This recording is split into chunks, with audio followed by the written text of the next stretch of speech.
ഇന്നലെ ആ ഒരു പല ഷേപ്സിലുള്ള കട്ടകൾ അടുക്കി വെക്കുന്ന ടാസ്ക് ഉണ്ടല്ലോ, ആദ്യം നടന്ന ടാസ്ക്. ആ ടാസ്കിനകത്ത് രണ്ടുപേർക്കാണ് പെൻഡന്റ് കൊടുത്തത്, അതായത് ഇൻഫിനിറ്റ് പെൻഡന്റ് കൊടുത്തത് രണ്ടുപേർക്കാണ്.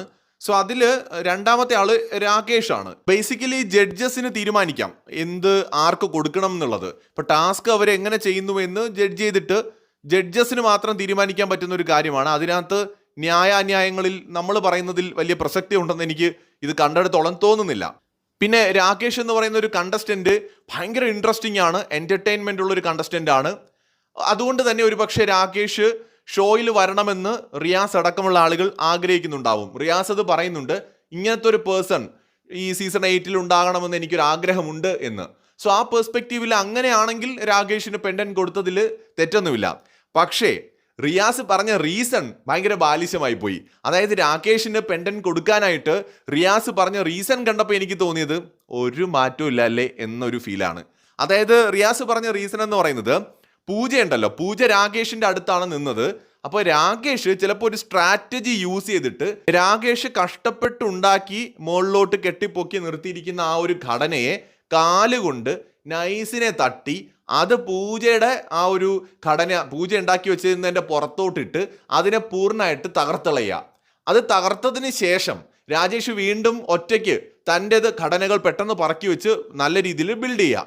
എന്നിട്ട് രാകേഷിന് ജയിക്കുകയും ചെയ്യാം.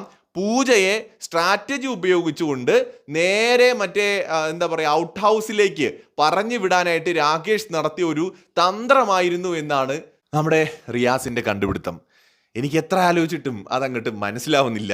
അതായത് പൂജയെ രാകേഷ് തട്ടിയിട്ട് ഒരു സ്ട്രാറ്റജി, ആ സ്ട്രാറ്റജിയിലൂടെ രാജേഷ് പൂജയെ ഔട്ട് ഹൗസിൽ എത്തിച്ചു. രാകേഷ് ഇവനിത് എന്ത് തേങ്ങയാടാ ഈ പറയണേ, ഞാൻ മനസ്സിൽ കൂടെ കാണാത്ത കാര്യങ്ങളാണല്ലോ ഈ പറയണേ എന്ന് പറഞ്ഞിട്ട് അവിടെ നിൽക്കുന്നുണ്ട്. രാകേഷിന്റെ മുഖം കണ്ട അങ്ങനെയാണ് നമുക്ക് തോന്നുക. സോ ആ പറഞ്ഞൊരു റീസൺ, അതിനകത്തൊരു സ്ട്രാറ്റജി ഉണ്ടായിരുന്നില്ല. പ്രത്യേകിച്ച് വിഷ്വൽസ് എടുത്ത് കണ്ടു കഴിഞ്ഞാൽ നമുക്കറിയാം അത് സ്വാഭാവികമായി താനേ വീണു പോകുന്നതാണ്.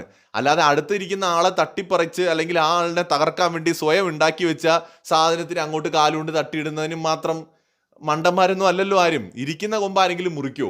രാകേഷിനെ സംബന്ധിച്ചിടത്തോളം പുള്ളിക്ക് ജയിക്കണമെന്നേ ഉണ്ടായിരുന്നുള്ളൂ. സത്യത്തിൽ ആൾ അടിപൊളിയായിട്ട് ഫസ്റ്റ് തന്നെ ചെയ്തിരുന്നു. ശരിക്കും രാകേഷിന് പെൻഡന്റ് കൊടുത്തതിൽ അങ്ങനെ പ്രത്യേകിച്ച് കുഴപ്പമൊന്നുമില്ല. കാരണം നമുക്ക് വേണ്ടത് ഇവിടെ ഏറ്റവും നന്നായിട്ട് ടാസ്ക് കളിക്കുന്ന ആൾ മാത്രമല്ലല്ലോ, എല്ലാം കൊണ്ടും ബിഗ് ബോസിൽ നന്നായിട്ട് പെർഫോം ചെയ്യാൻ കഴിയുന്ന കോമണേഴ്സിനെയാണ് വേണ്ടത്. സോ ജഡ്ജസിന് അവരുടേതായിട്ടുള്ള കാഴ്ചപ്പാടിനനുസരിച്ച് ആളുകളെ തിരഞ്ഞെടുക്കാനുള്ള സ്വാതന്ത്ര്യമൊക്കെ ഉണ്ട് ടാസ്കുകളിൽ. ആർക്ക് വേണമെങ്കിലും പെൻഡന്റ് കൊടുക്കാം, അത് ജഡ്ജസിന്റെ മാത്രം സ്വാതന്ത്ര്യമാണ്. പക്ഷേ എനിക്കിതിൽ കൗതുകമായി തോന്നിയത് നമ്മുടെ റിയാസ് പറഞ്ഞ റീസൺ ആണ്. അതെന്തോ ഭയങ്കര ബാലിശമായി പോയി. എല്ലാത്തിലും സ്ട്രാറ്റജി കാണാൻ നിൽക്കണ്ട, കാരണം അതെല്ലായിടത്തും വർക്കാവില്ല. മാത്രമല്ല അത് ടാസ്കിൽ തെറ്റായ ഒരു സന്ദേശം കൊടുക്കുകയും ചെയ്യും കണ്ടസ്റ്റൻസിന്.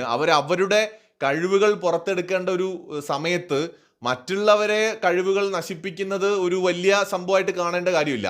അതൊക്കെ എന്ന് പറയുന്നത് ഇപ്പോൾ ബിഗ് ബോസിനകത്ത് പോയതിന് ശേഷം ടാസ്കുകളിൽ നമുക്ക് കാണേണ്ട കാര്യമാണ്. ഇതെന്ന് പറയുന്നത് വരുന്ന കണ്ടസ്റ്റൻസിന്റെ ടാലന്റും കൂടിയാണല്ലോ ഓഡിയൻസിന് അറിയേണ്ടത്.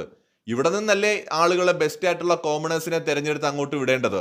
ഒരു ടാസ്ക് കളിച്ച് ജയിക്കുക എന്ന് പറയുന്നത് എതിരാളിയോട് ഫെയർ ആയിട്ട് കളിച്ച് ജയിക്കാൻ പറ്റുന്നെങ്കിൽ അത് ബെസ്റ്റ്, അതാണ് ഏറ്റവും ബെസ്റ്റ്. എപ്പോഴും ഈ ഫെയർ അൺഫെയർ എന്ന് പറയുന്നത് ഒരു ഫാക്ടർ എല്ലായിടത്തും ഉണ്ട്. എല്ലാ ഗെയിമിലും നമുക്ക് ഫെയർ ആയിട്ടും അൺഫെയർ ആയിട്ടും കളിക്കാം.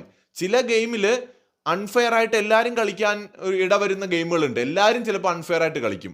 അത്തരം ഗെയിമുകളിൽ അത് ഓക്കെയാണ്. പക്ഷെ ഫെയർ ആയിട്ട് കളിക്കാൻ പറ്റുന്ന ഗെയിമിൽ ഫെയർ ആയിട്ട് കളിക്കാം. ഇവിടെ എന്ന് പറയുന്നത് ഓരോ വ്യക്തിയുടെയും ടാലന്റിനെ ഡിപ്പെൻഡ് ചെയ്യുന്ന ഒരു ടാസ്ക് ആണിത്. ഇത് ശ്രദ്ധയോടെ കോൺസെൻട്രേറ്റ് ചെയ്ത് ബുദ്ധി ഉപയോഗിച്ച് അടിക്കും മുകളിലേക്ക് എങ്ങനെയാന്ന് വെച്ചാൽ ഷേപ്പിൽ വെക്കാം. സോ അത് മറ്റൊരാളുടെ ടാലന്റിനെ നശിപ്പിച്ചുകൊണ്ട് ചെയ്യേണ്ട ഒരു കാര്യമല്ല. രാകേഷ് അവിടെ അത് ചെയ്തിട്ടുമില്ല.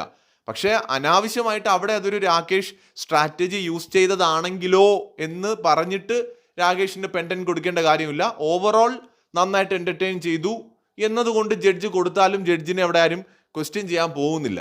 അതാണ് അതിനകത്തുള്ളൊരു ഫാക്ട്.